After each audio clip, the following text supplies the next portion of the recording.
Okay, now go ahead. Good. Okay.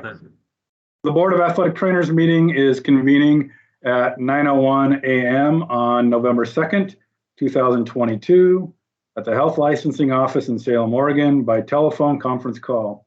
I will now call roll. Dale Isaac here. Haley Hay. Here. Christian Stoll. Here. Ken Takenaka. You're on mute, Ken. Can you hear me? Here. Yes. Yep. Okay, thank you. Members, when you wish to speak, please state your last name for the record. Board members are asked to not use the chat feature during meetings. Public members wishing to speak must first sign in on the roster sheet available. For public members calling in on the public phone line, please email April Fleming at april.fleming@dhsoha.state.or.us and provide your first and last name. Public and interested parties' feedback may be heard during the public interested parties' feedback period if indicated on the agenda. Everyone is asked to use appropriate language, manners, and protocols when conducting board business. The meeting is called to order. All right, thank you. This is Bob Bothwell for the record and the interim director here at Health Licensing. The first item on the agenda is items for board action and approval of the agenda. So we'll need someone to make a motion to approve the agenda if everybody agrees with it. And Dale cannot make a motion. Motion to approve. That was Dr. Stoll. Yes, Christian Stoll. Okay. Someone to second.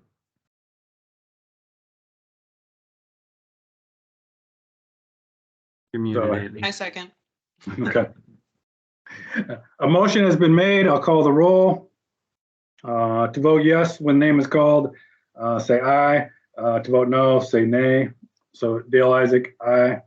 Haley Hay. Aye. Christian Stoll. Aye. Ken Takenaka. Aye. The motion has been approved. Okay. So next item on the agenda is introduction of Ken Takenaka. So Ken, you want to tell the board and HLO a little bit about yourself, and then we'll do some introductions around the teams meeting here. Sure, yeah. So Ken Takenaka, I grew up in Florida and moved out to and have been here ever since. I'm orthopedic and fracture specialists. I'm the clinical director there. Served on a couple of different professional committees from the NATA, district level, state level. So yeah, I'm very, very eager to serve at this committee level or board level. Thank you very much. Dale? Yeah, Ken. Sure. Dale Isaac. I'm one of the athletic trainers at George Fox University and have been at George Fox for, I think this is 28 years this year. And originally from the Oregon area, worked in the Midwest for a while before I came back to Oregon, where I've been at George Fox since I returned in 1995. That's when I first came to Fox. Dr. Stoll? Ken, good morning. I'm a physician at the health center and at the University of Oregon, been there for about 7 years and did a fair amount of athletic coverage for the U of O. Not doing that in the last couple of years and was involved a fair amount in our graduate athletic training program as a mentor, and that program also kind of went away in the last 2 years. So I'm working at the health center doing primarily sports medicine. So nice to see you. Haley, thank you, doctor. Hey, I'm Haley Hay. I have nothing to do with athletics except being a super fan of athletics and fitness. I am the public, I'm representing the public here on this board. I am in Portland and I work in the tech industry. Okay, and Ken, again, my name is Bob Bothwell. I am the interim director here at the Health Licensing Office. Been in this position about 6 months, and I've been with the Health Licensing Office with about 10 years. And prior to that, I had 20 years with Department of Corrections, and prior to that, some local law enforcement in California, where I'm originally from. And I believe everybody's met Anne this morning. She's waving. And I see Derek Foltz is on there, and y'all have probably met with him as you came onto the board. And I do not see Tina Russell, our licensing manager, but Trampus Shuck is our regulatory operations manager. Trampus, you want to pop on and say good morning? Sure. Hello, everyone. I'm Trampus Shuck. I'm the interim regulatory manager here at the Health Licensing Office. I don't think that you guys have a lot of stuff that goes on with us, but occasionally you do. I'm the person that deals with all of that stuff. I've been with the office for about 14 years, and mostly in regulatory, a little bit in policy. So I've been around a little bit around the agency. So good to meet you all. Thank you. So, Dale, next on your agenda is items for board action, and it is the approval of meeting dates. And it appears that we have calendar February 15 at 9 a.m. and November 1 at 9 a.m. and both of 2023, obviously. So if everybody could take a quick look at their calendars and see if they're available. If not, don't hesitate to let us know, and we'll see what we have on our calendar to try to make everything fit. Can you say those dates one more time, please? Sure. February 15 and November 1st. Okay. All good.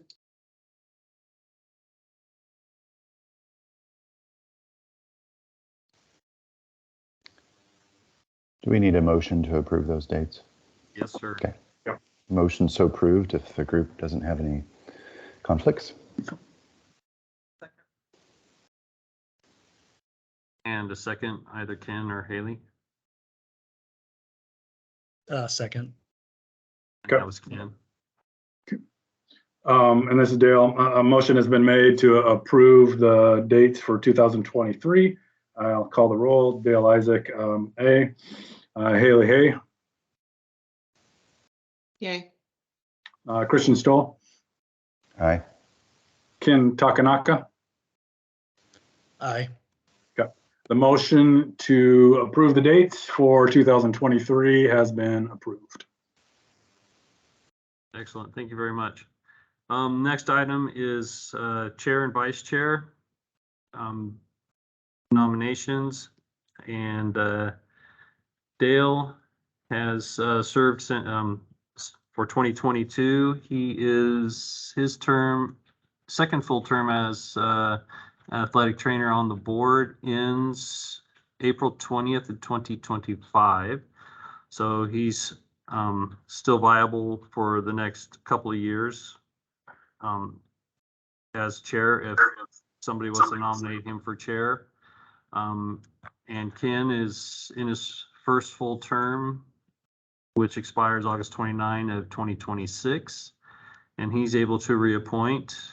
Dr. Stoll is in his first term, which expires March 31 of 2024. He too can reappoint.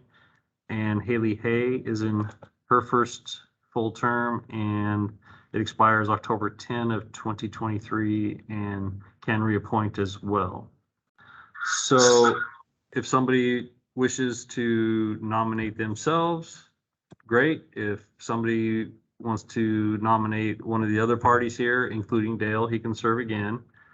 That's great too. And then we'll need, after that, a vice chair.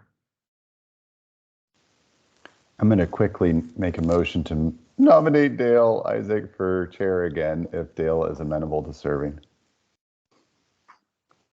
Yeah, I can. I'm happy to do so. I was about to say if anybody else had an interest in doing it, but yeah, if no one else has an interest, for sure, I'm happy to continue on. Okay, and if we can get a second from Haley or Ken? I second Dale. Okay, this is Dale. A motion has been made for Dale Isaac to serve or to continue to serve as chair of the board. To vote yes when the name is called, aye. Vote no when the name is called, vote nay. Haley Hay, Yay. Christian Still, Aye. Ken Takenaka, Aye. and then Dale Isaac, aye. So Dale Isaac will continue to serve as the chair of the board for the 2023 year. Okay. And then we need a nomination for the vice chair, and an overview of what the vice chair does is exactly what Dale is doing right now. If he's unable to attend a meeting for some reason, and here at HLO, we're not going to leave you hanging. We'll coach you along since it doesn't happen all that often anyway. And so anybody who can jump in, or we can have somebody nominated. And Christian's already doing this? Because if so, I nominate him again. No. I think Heather had it before. Oh, Heather- okay. Heather I was like, who who was doing this? resigned, Heather. yeah. All right. But we also lost another trainer too, right? To our Yes. board. So. Yeah, so Greg was finally released from his duties.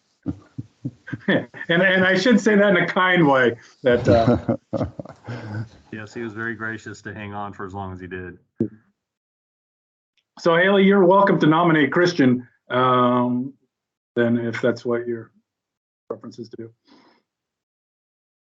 Sure. I nominate Christian. Vice chair, correct. And the second to the nomination? I second. That's Ken, okay. Okay, so a motion has been named, or excuse me, a motion has been made to nominate Christian Stoll as vice chair of the Board of Athletic Trainers for 2023. To vote yes when name is called, say aye. To vote no when name is called, say nay. Haley Hay, Aye. Ken Takenaka, Aye. Dale Isaac, aye. Christian Stoll. I guess so. So Christian Stoll will serve as the vice chair to the Board of Athletic Trainers in 2023. Very good. Thank you very much, everybody. So moving on to reports. First off is the director's report, and this is Bob Bothwell for the record. Currently, the office is open for over-the-counter renewals. So if people are coming in to our lobby all day, every day, except for the weekends for license renewals and testing and other things that they do here. The other thing are some House bills and Senate bills that we've been working on, but fortunately, none of those really pertain to this board. But we're haven't even started legislative session, so we'll see what happens here early next year. Okay, so next item is the the fiscal licensing and fiscal statistics. I don't have it up on my screen, but hopefully everybody else does. And the first screen there is licenses issued. Let's see if I have a color copy so I don't make any mistakes. Okay, so in the fiscal year of 23, there was 24 licenses issued, and our fiscal years are different. They start in the middle of the year, as some of you may or may not already know, July 1 to of 1 year, and in this case it's 22 to June 30 of the following year, and again in this case it's 23. So we've had 24 licensed thus far in this fiscal year. Licenses renewed in the fiscal year of 23, we've had 154. And over the last 3 fiscal years, so far, a total of 897. Licenses issued by age and gender. It appears that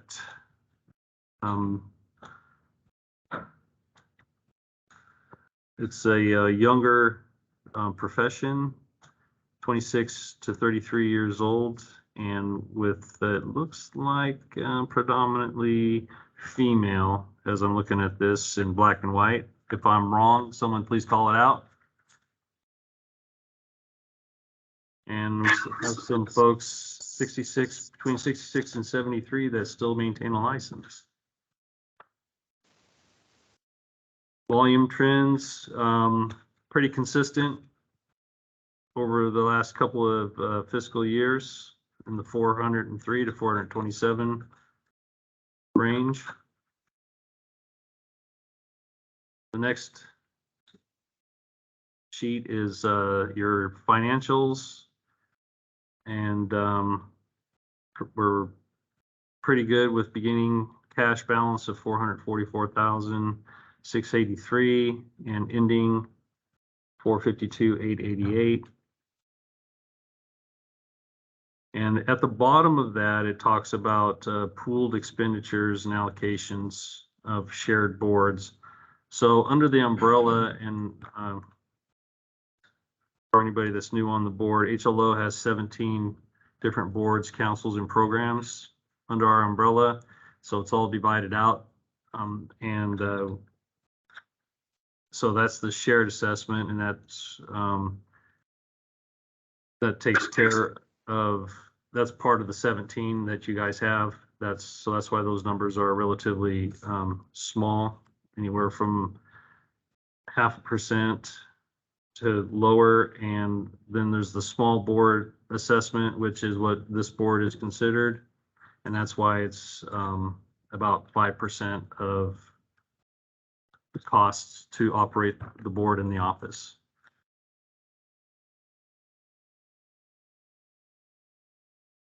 This is maybe just an observation or comment, if I could ask.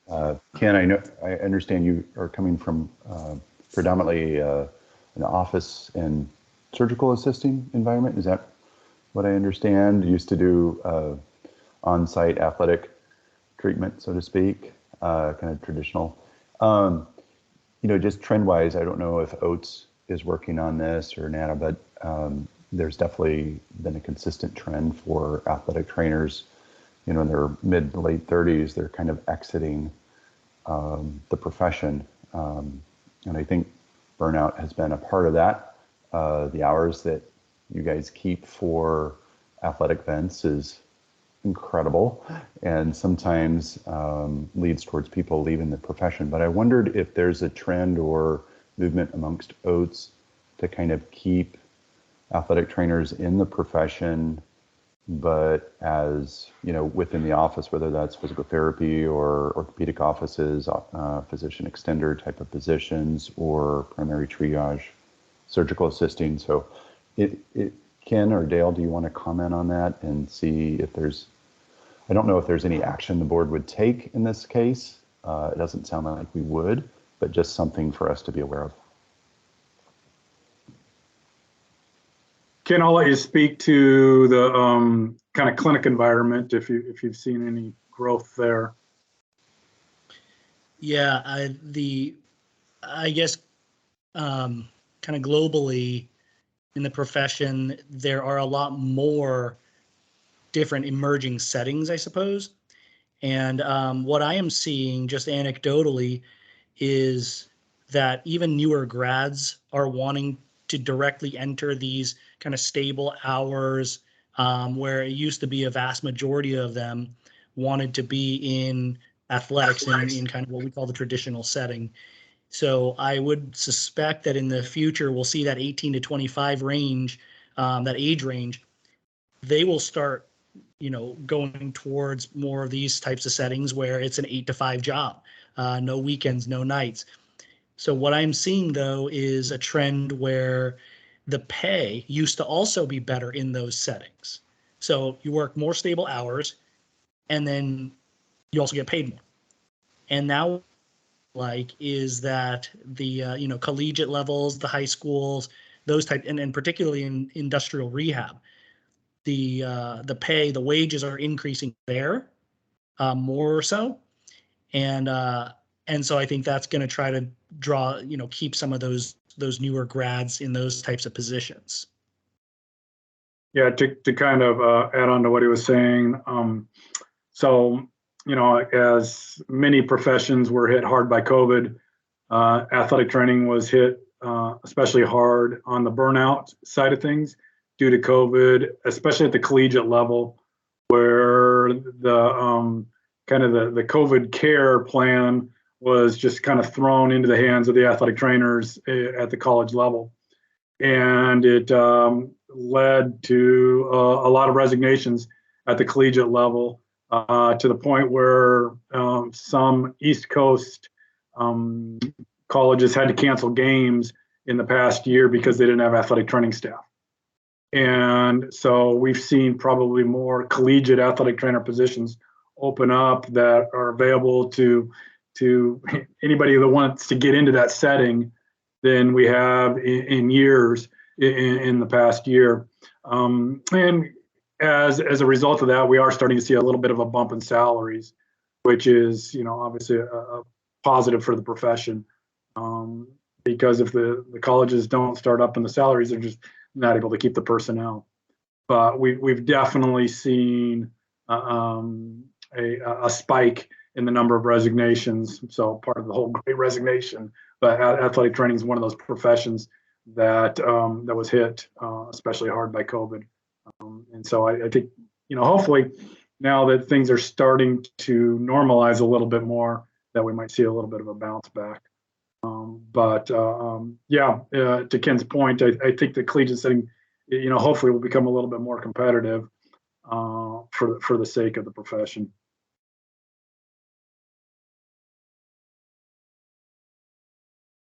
Great. Thank you all very much, and we'll keep an eye on it as we move into next year and into February before our next meeting, and hopefully we'll see an upward trend of new licenses. Right. If everybody's ready to move on, we have the regulatory report. Trampus, are you still there?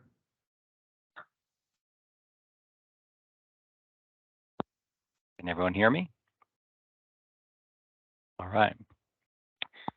So as you can see, there's a couple of bienniums on this report. You'll notice that there's I'm getting a real bad echo. I'm sorry. You'll notice that there's no current biennium on there because you haven't actually had any cases come in recently. So you have 2 bienniums that are on there, and everything is closed and out at the moment. We don't have any open cases, and actually we haven't had any cases come in, like I said, in a little bit of time, like a year and a half or something like that, 2 years. So it's been a little while since we've even had a case come in. Which is a good thing. Yeah, it's a good thing. Okay. Any questions on any of the reporting? Can we just kind of talk about how a complaint is made? If somebody wanted to make a complaint, then how I guess, educate Ken on then what our role would be through that process once a complaint is made? Yeah, so, we get complaints from various sources over the years, and we also have a lot of other programs, councils, and boards that we work with, and the complaints can come in from from an actual consumer. Athletic trainers could be a parent, could be another mandatory reporter, athletic trainer, could be reporting on themselves. So there's various sources.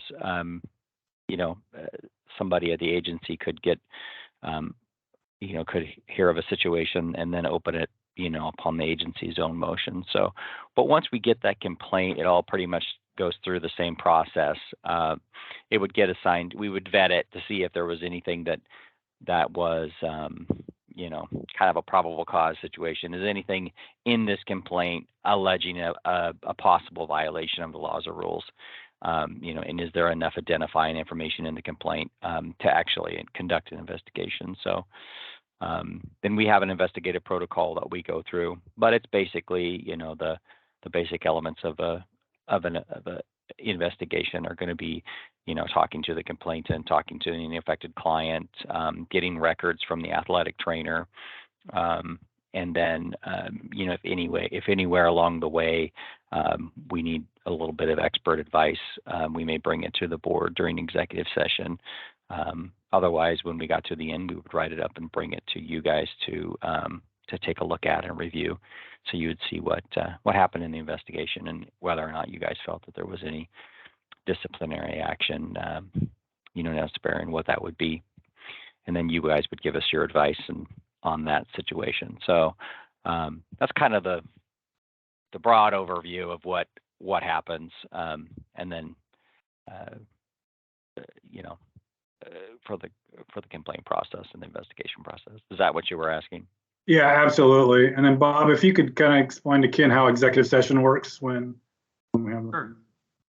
So executive session is information that is not of public record. So we turn off the recording and mute the phone. And typically we'll have our Assistant Attorney General, Heather Fogelsong, with us for counsel, and we will discuss cases, things that the board, trainings that the board may need when it comes to a case. So for example, Heather will give a presentation as to what the board's responsibility is with regard to a case and the decision making, and help the board understand. I'm going to try and use her metaphor. If the case is athletic train related, all fine and dandy, we can discuss it and move on. But if it is us trying, so if we have the bones of a dog or cat and we try to make the other animal out of it, we won't be able to. So if we have the bones of a dog, we can't make a cat out of it, and that was horrible, and I should really listen to her metaphors again. But anyway, if I totally got lost on that, Bob. I'm sorry. So if there's no there, so if there's nothing that is in your laws or rules that we regulate, yours is a practice act, and I think it might be a title act as well. Mm-hmm. Then it's a case we can look at. For example, over the years, we've had cases. The vast majority of the cases are people purporting to be athletic trainers while they don't have a license. So we would just go through the investigation process and bring it to the board. And with that type of when the case is closed, we'll bring information as to what we've done in the past for cases where a person has worked without a license. So typically it's a civil penalty because there's not much else you can do. You can't take their license from them. You can't suspend the license because they don't have one. There's been other cases where athletic trainers were bad actors, and by that I mean may have committed a crime. as an athletic trainer. We will do the investigation after any outside law enforcement. If there's any kind of law enforcement involved, we'll let them do their job.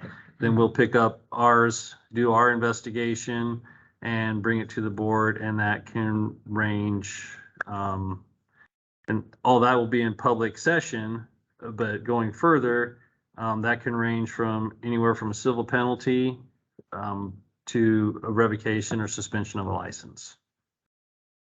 So, does that answer your question, Dale? Yep. And I'm sorry for the metaphor. I've heard it so many times, but I've never tried to use it.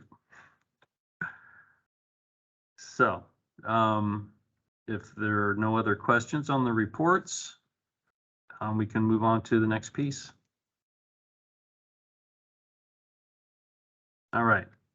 So next on the agenda is public and interested parties feedback, and there's nobody on the public phone, so you don't have to read that script.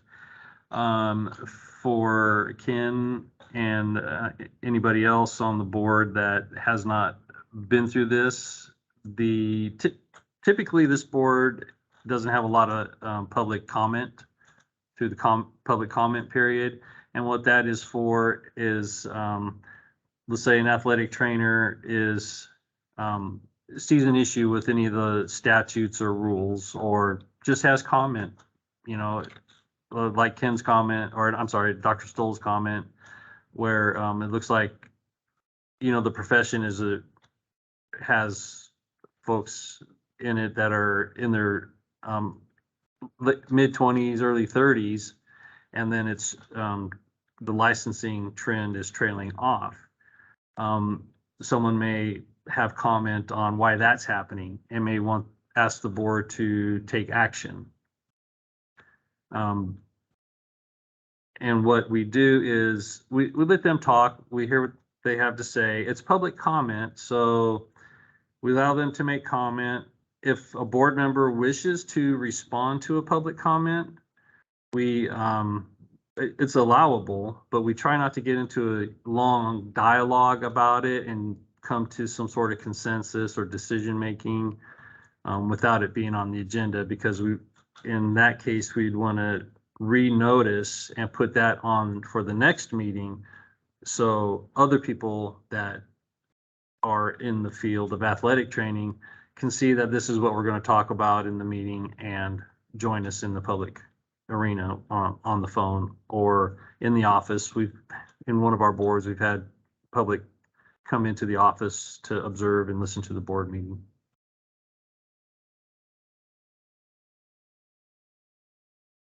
Okay. Any questions on public comment? Then the next item is other board business, and that is for things that the board may want to bring up at the next meeting, work that you would like HLO to do.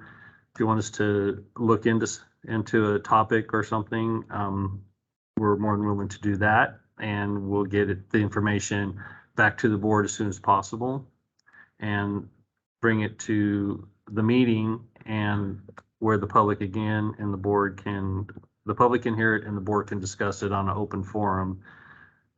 So open communication. So this is what the board is about, and the public piece is for everybody to understand and know what the board's working on, and what the public may or may not have comment on. So it's a forum for communication. So with regard to other board business, is there anything that any of you four would like us to look at, work on? I guess the only thing I would ask is, a way to promote getting our fifth board member. I don't, whatever's been done in the past, and continue to move forward with that, especially with Greg stepping off, Yes. and Heather stepping off. So great to have you on, Ken. And but I think right now for us to have the quorum, basically we have to have all of us available, correct, Bob? Yes, sir. So, Yeah. And so, Only need 3. yep, okay, I've just been corrected by Ann. We only need 3. okay, So if one of you is not available, then we can still hold a meeting. But at that point, if someone has to leave, then we wouldn't have quorum and we'd have to shut down. So in response to your comment, Dale, yes, so Derek's on the phone here or on the Teams meeting. He hears you. Also, so if we know of somebody, I certainly promote anybody getting involved with the board if they're in any particular profession.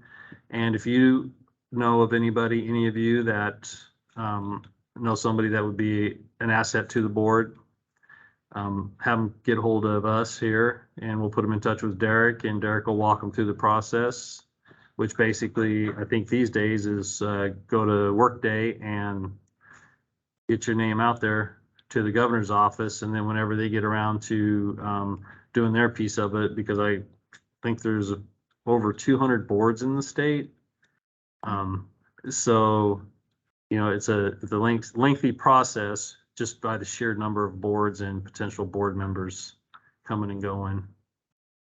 Ken, how long did it take for you to get that approval once you put your name in the hat, so to speak? So Derek reached out, and once he reached out, it was pretty quick, but we had some technical issues where I kept getting a notification from Workday that like I hadn't completed my file. So I would log in and I would go to the tasks. There's nothing there. But once we got that sorted out, it went pretty quickly. I mean, yeah, it wasn't very long. Okay, good. So, and we're in an election season, so things may be delayed, get stopped, and Right. nothing will be done until we find out who our next governor is. Huh? And their staff, they have to bring all their staff. Oh yeah, and then the new staff to do this piece of these appointments. Ken, I'm wondering if there's an area that you're passionate about that would be, important just to bring up at this point too. I had worked a little bit with Sam Johnson with Oregon Athletic Trainer Society when they were looking at the State Practice Act. And that's definitely an area that I'm passionate about. And that's kind of what led me to put an application to serve on this board. I'm passionate about progressing, making sure that Practice Act is as reflective of the profession and what we do in the state as possible.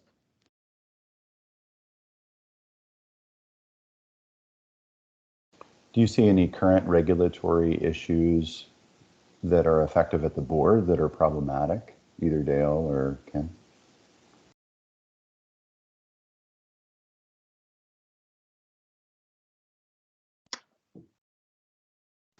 That's kind of a tough question, and I know that's driven by statute to some degree.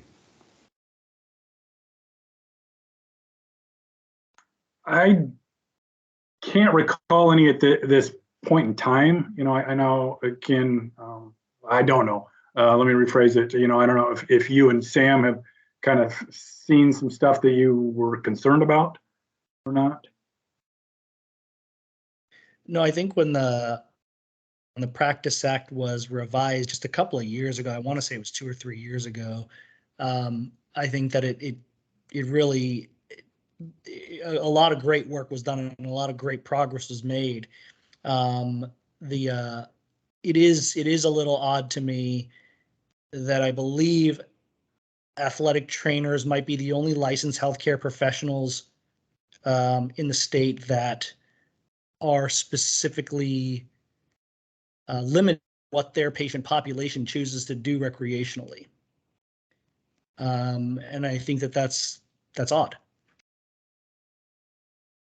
That they have to be an athlete in some definition or another? Yeah. Correct, yeah. And that So, limits sometimes the applicability within an office setting too, I suppose, unless they're working as an extender. correct, yeah. So, the fact that we're working directly under under direct supervision of a physician, that makes it a little bit different in that setting, but certainly pose an issue. Yeah, I think even if you take a look at other professions like physicians, let's say if you're a board certified sports medicine physician, they don't say, okay, well, you can't treat patients who don't participate in this particular activity in this particular setting. That is true of nursing. That is true of pretty much anything. They go by area of medical expertise, and that is judged based on your board certification examination and your the educational curriculums, those types of things. So the fact that ability to apply my knowledge is limited based on what one wants to do on a Saturday is tricky. And comes into play in the industrial setting with athletic trainers working in the industrial setting. I was just going to ask, that And I has do to have that in the industrial setting, just to clarify, that has to have a supervising physician or attending physician that is listed as the supervisory to the athletic trainer, or how does that work?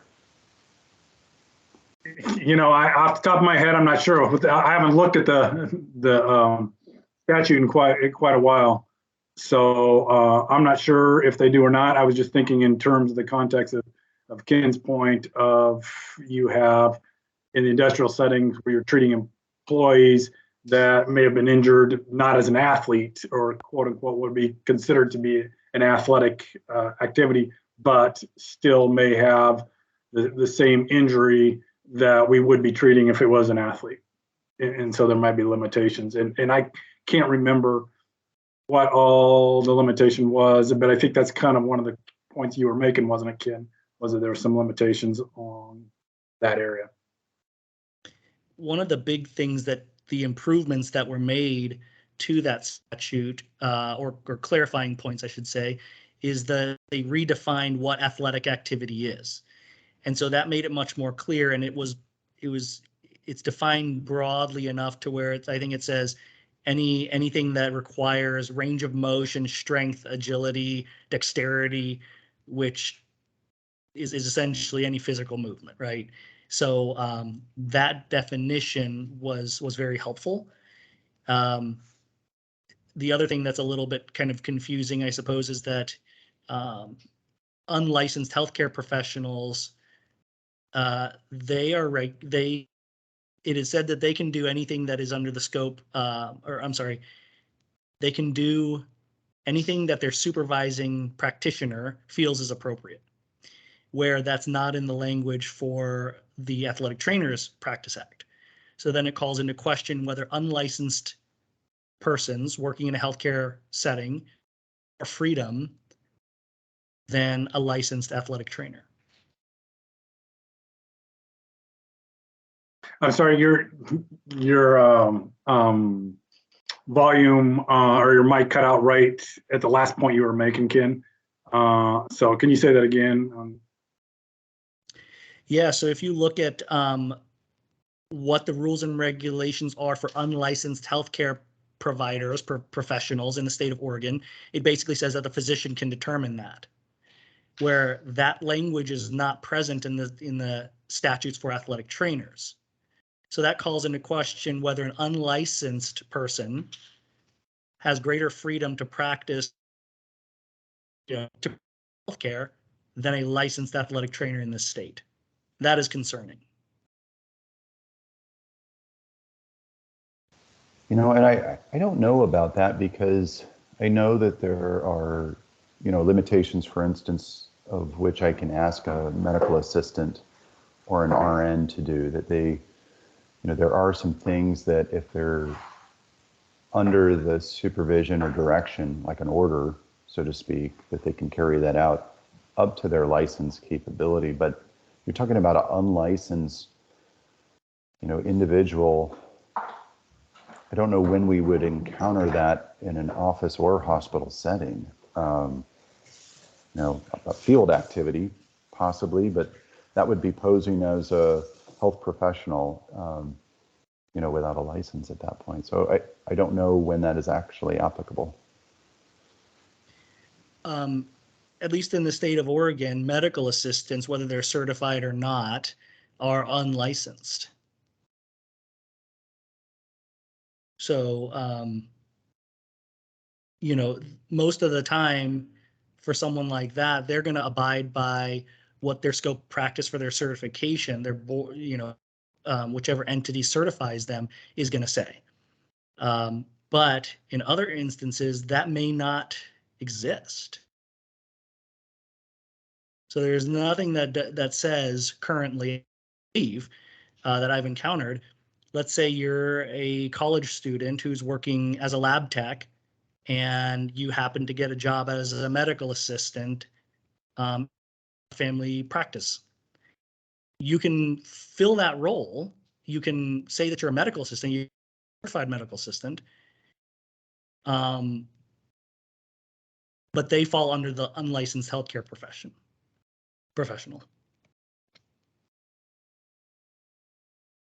Got it. And by that, you're talking not about certification, but Oregon licensing.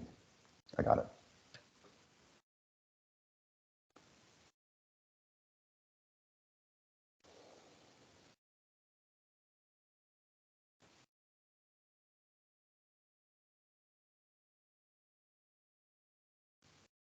I know something that comes up pretty regularly just in my practice with, concerns just within the general field in concussion care is with that Practice Act, the type of providers that are allowed to kind of treat and follow up.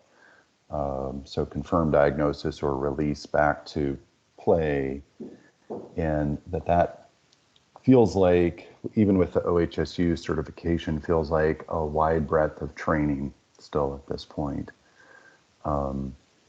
And I guess part of my concern is that they're not involving like a protocol that an athletic trainer would be involved necessarily.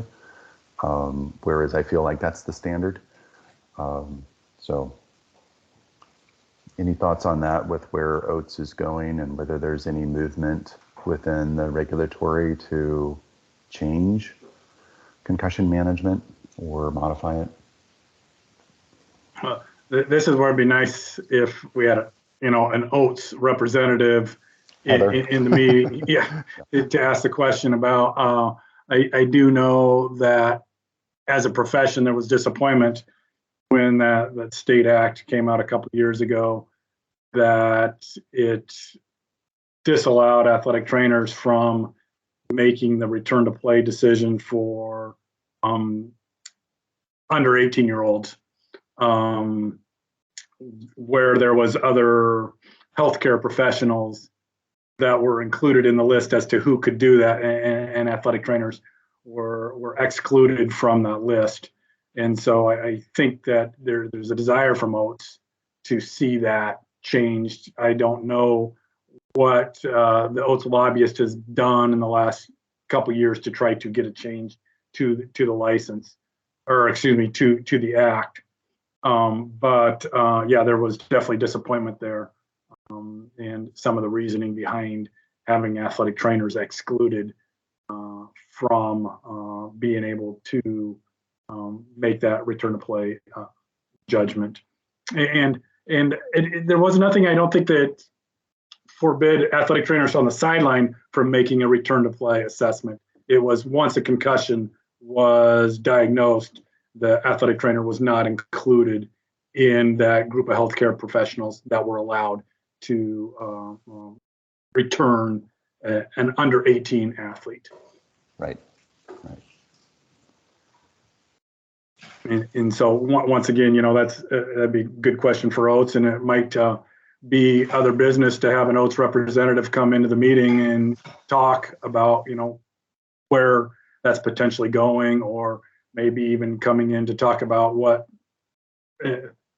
OATS is doing with their lobbyists regarding the current Athletic Training Act. Right.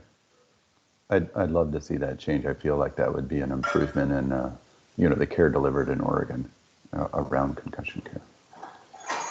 So I don't know, Bob, maybe that's something that we could talk about for other board business or get on the agenda next time, is inviting, whether it be Heather, who's president of Oates, or somebody else in Oates, just kind of come and talk to the board about what Oates is looking to do at a legislative level with the lobbyist regarding our current practice act. Yeah, Ann's here taking notes, and she can, We just have to be careful. she can reach out to Oates or one of the representatives and feel around, ask if there's anything that they're bringing to the legislature this time around. Last year was a short session, so it's the long session. Maybe there's something out there that just hasn't floated to the surface yet that we're aware of, but we can certainly check around. Is there a line that we have to walk? I heard someone said that we have to be careful. Oh, yeah. Does that mean Oh, we're yeah, not for sure. pushing an agenda that Oates is proposing? Oh yeah, no, for sure. So basically, HLO, the board, as a group or as an entity, don't bring legislative concepts to the legislature. Oates certainly can. You, as individuals, certainly can, not as board members. So you got to switch hats and just say, here's a private citizen, and this is what we're looking for. So, any of you have contact information of who at Oates we would want to reach out to? I'd say Heather's probably, as current president of Oates, would be probably the one that could kind of come and just talk to us. Okay. And that was Heather. Also, Okay, probably former board member. yes. Yeah. So we'll do the work. If any of you have any additional information or ideas or what have you, please do not discuss it amongst yourselves. Just send it to myself, Ann, or April, and we'll make sure it goes to Ann, and then we'll follow up on it from there, since she's your board specialist. Can I ask a question about that? In that, if it's not necessarily official board business, but we're discussing issues in athletic training, would that be permissible? Yeah. Yes. Okay. All right. I mean, because that gives us food for thought to find out, where we could do better, where if maybe a rule needs to be adjusted or something, if we can do that, we would look at that. But as far as law changes, that would have to, of course, go to the legislature. And the health authority has their own group that brings issues to the legislature, and that's typically adjusting what health authority already does and with the direction they want to go. But here at the lower level, we rely on professionals to, one, let us know, and we're happy to help Oates if they have questions, to make sure we get good answers for them, or their representative, their lobbyist. But the lobbyist is the professional. They probably already know what to do, and we know just enough to be dangerous. But we would definitely, we're definitely here for questions and answers, if we can get them. So, did that answer your question? It does. Thank you, Bob. Sorry, it was a long way around.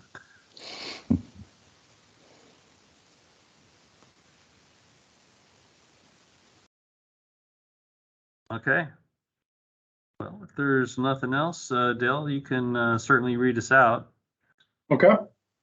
So the Board of Athletic Trainers meeting is adjourned. The Board of Athletic Trainers meeting is adjourned at 9:56 a.m. Awesome. Thank you very much, everybody.